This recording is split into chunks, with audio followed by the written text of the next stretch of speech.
Classification Board has today banned the production of explicit local content funded by foreign organizations with the aim of selling foreign ideologies that go against the Kenyan culture. I Am Samuel, the film in question, is a documentary that propagates values that are in dissonance with the constitution, culture, values, and norms of KFCB. The CEO, Chris Wambua, says it has restricted the film on the basis of its deliberate advocacy and normalization of same-sex marriage, which contravenes Article 165 of the Penal Code. Bran gives us the report. We are here to give a press conference on a movie that has been subjected to us for classification, and I'm sure I'm not new to most of you. My name is Christopher Wambua. I'm the acting CEO of the Kenyan Film Classification Board. So if you allow me, I'll go through the statement.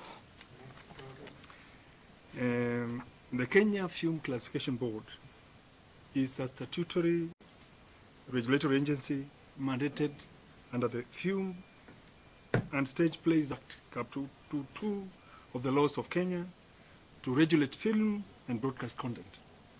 Regulation of film and broadcast content is meant to ensure that it conforms to our culture, values, and national aspirations, as well as to protect our children from exposure to inappropriate content.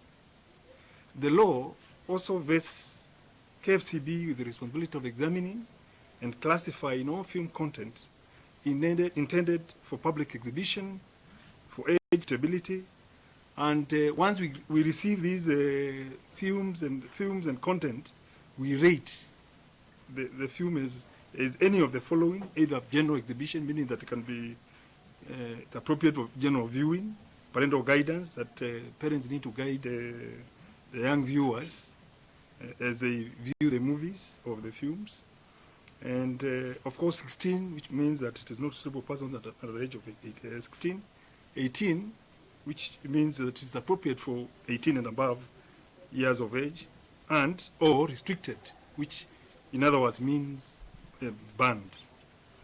Ladies and gentlemen, in the course of examining a film entitled I Am Samuel, which was submitted to the board for classification, we noted a clear and deliberate attempt by the producer to promote same-sex marriage as an acceptable way of life. This attempt is evident through the repeated confessions by the gay couple that what they feel for each other is normal and should be embraced as a way of life, as well as the character's body language, including scenes of kissing of two male lovers. The documentary features marriage of two men and concludes with the dedication of the film to the gay community. By deliberately advocating same-sex marriage in Kenya, the film blatantly violates Article 165 of the Penal Code that outlaws homosexuality, as well as the provisions of the Films and Stage Plays Act, Cap 222 of the laws of Kenya. Additionally, the film also tries to influence the viewer into believing that the older generation that was once against same-sex marriages is slowly buying into practice and accepting this as a normal way of life. The film, therefore, is an affront to Article 145, or Article 45 of the Kenya Constitution, which recognizes the family as a basic unit of society and defines marriage as between two persons of the opposite gender. Moreover, our laws and culture reaffirm the institution of family as sacrosanct. On this score, any film or broadcast content appearing to legalize, advocate, normalize, or glorify the act contravenes the laws of the land. The documentary is therefore unacceptable and an affront to our culture and our identity as a people. While still the production is demeaning of Christianity, as two gay men in the film purport to conduct a religious marriage invoking the name of the Father, the Son, and the Holy Spirit. On the basis of religion as a classifiable element, the film of the board finds the documentary not only blasphemous, but also an attempt to use religion to advocate same-sex marriage. I must hasten to add here that the film in question was produced with funding from several foreign organizations. From our analysis, the documentary propagates values that are in dissonance with our constitution, culture, values, and norms. The documentary, therefore, could easily expose vulnerable groups, including children, to unsuitable content. While adults may have the right to choose what they consume, of course, within the parameters of the law, children and other vulnerable groups are at the risk of being corrupted by such inappropriate content. On account of the aforecited reasons, on this 23rd day of September 2021, the board hereby pronounces the 52-minute gay-themed film, I Am Samuel, as restricted. For the avoidance of doubt, restricted in this case means that it is prohibited from exhibition, distribution, possession, or broadcasting within the Republic of Kenya. The board further wishes to state as follows, that we are aware of efforts by some producers to promote gay-themed content that propagates same-sex marriage, contrary to our cultural beliefs and norms. The board will not allow such productions to be either broadcast or exhibited within the country, as our laws do not countenance homosexuality or same-sex marriages.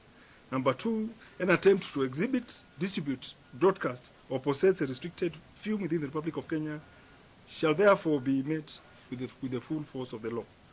And number three, the board welcomes local and foreign support to our budding local film industry, but such funding should focus on the production of content that is aligned with the laws of our country. Film or films that advocate same-sex marriage, homosexuality, or any other outlawed practices shall not be allowed for exhibition, broadcast, or distribution within the country.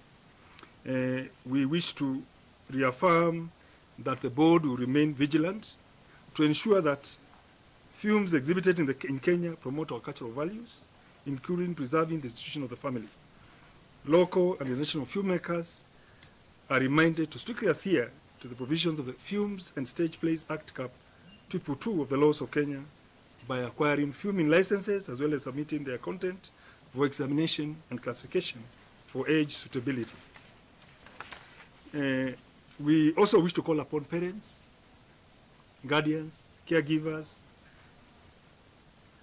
to remain vigilant and to monitor what their children are consuming or watching on television and other broadcast channels, and to guide them appropriately.